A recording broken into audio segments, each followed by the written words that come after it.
Que nous réserve l'actualité liée aux finances publiques. Le Premier ministre ivoirien Robert Begré-Mambé a procédé à l'ouverture ce mercredi d'un séminaire sur les finances publiques.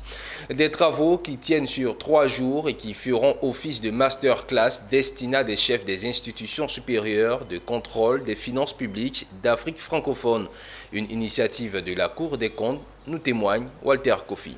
Identifier et relever les défis et opportunités émergentes de la gestion des finances publiques dans les pays d'Afrique francophone est le rôle de ces leaders d'institutions supérieures de contrôle, ICS. Réunis à Abidjan, ils ont 3 jours durant lesquels ils verront leur capacité renforcée et pourront se questionner sur les moyens d'atteindre leurs objectifs avec plus d'efficacité. Un masterclass dont le lancement a été marqué par la présence du Premier ministre ivoirien Robert Begré-Mambé. En réunissant les dirigeants des institutions supérieures de contrôle, des experts de haut niveau, des représentants du secteur public, offre une plateforme unique pour discuter des défis communs, des bonnes pratiques et des stratégies innovantes visant à renforcer la transparence et l'efficacité des politiques financières.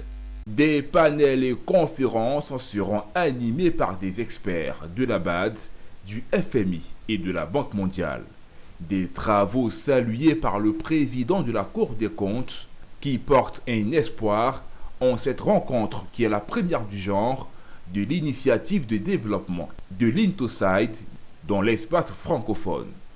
Pendant les 3 jours que dureront nos assises, nous aurons l'opportunité d'aborder divers thèmes, tels que la réforme de la gestion des finances publiques, l'évaluation des finances publiques, la gestion des risques financiers, ainsi que la modernisation des pratiques de gestion et de contrôle dans une démarche de prospective stratégique.